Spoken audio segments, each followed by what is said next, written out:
this batch appreciation for everyone who made this feat possible on behalf of the 2025 bar examination passers. We call on the class of 2025 valedictorian, Attorney Axel Lacey Orosa.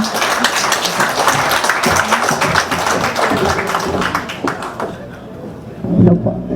To Honorable Mayor Dale Along Malapitan, Congressman Oscar Malapitan, esteemed city officials, members of the Board of Regents, university officials, faculty members, guests, and to my fellow newly minted Batang Kangkalu UCC College of Law lawyers, good morning.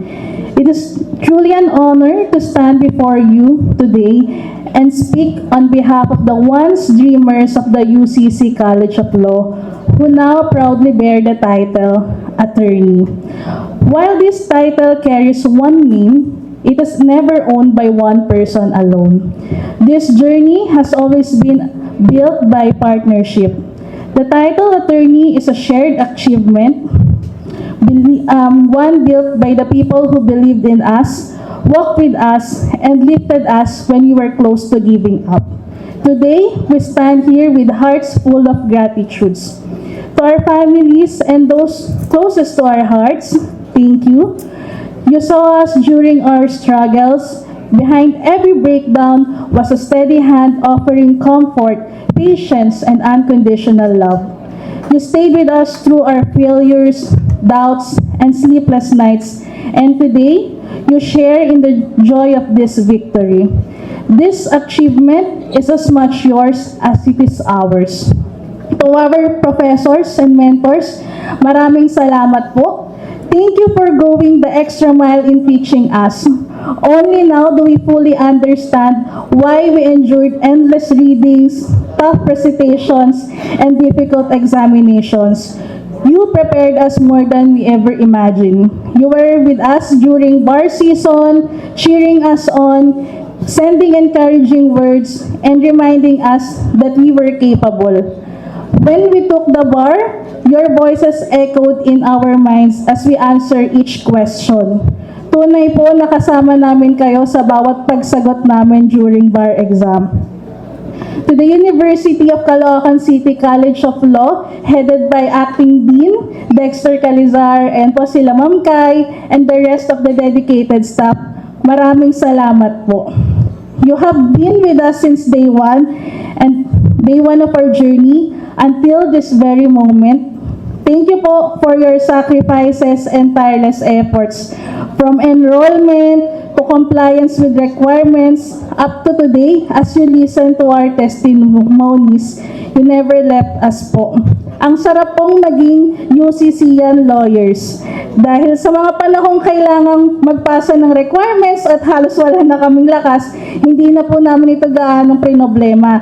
Dahil nandyan po kayo, handang tumulong, umunawa at gumabay. Salamat po sa malasakit na lampas po sa inyong tungkulin.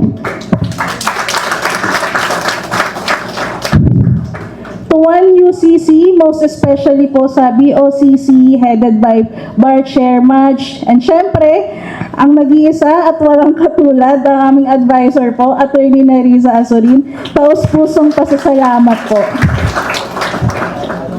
There was a time po na when we doubted whether we should even avail yung support po ng Bar Ops, fearing that if we failed, we would only waste the effort you poured into us.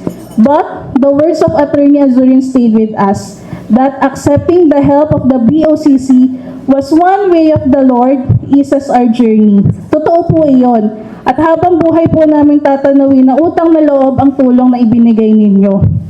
Kakaiba po palang pakiramdam na kaming dating naglilingkod lamang sa mga barista, ay kami na ngayon ang inaalayan upang maabot ang aming pangarap. Maraming salamat po sa walang sawang suporta, serbisyo, solid na LMPs, pagpupuyat at pagod. Lahat po ng ito ay ginawa niyo para lamang kami ay mataguyod. Sobrang hirap po ng bar exam season. Ngunit anong karapatan nating sumuko kung may isang UCC community na handang tanggapin tayo anuman ang mangyari. That moment reminded us that this journey was never ours alone. Napakasarap pong maging produkto ng UCC College of Law dahil grabe po ang pagmamahal, suporta at bayanihan na mayroon tayo. And lastly, to the City Government of Caloocan City, headed by Mayor Dale Along Malapitan, and syempre po Kong Oscar Malapitan, maraming salamat po. We came with nothing but aspirations and dreams. From day one, you supported us by providing us, Batang Kamkalu, quality yet affordable legal education. Because of your trust and belief in us, meron na po tayong 16 bagong abogadong produkto po ng UCC College of Law at nakapagtala po ng 72.73 overall passing rate. Patunay po ito ng kalidad ng edukasyon na ibinibigay ng UCC College of Law at malasakit ng pamahalaang lungsod ng Caloocan. As we move forward into the legal profession, may we always remember where we came from, who stood with us, and why we began this journey. May we serve with humility, integrity, and compassion as true lawyers of the people. Truly, it takes a village to raise a lawyer, and we are blessed to be surrounded by such an ever-supporting community. Muli, maraming salamat po. Pasa lupa, mata sa langit, UCC Taas Kalasag.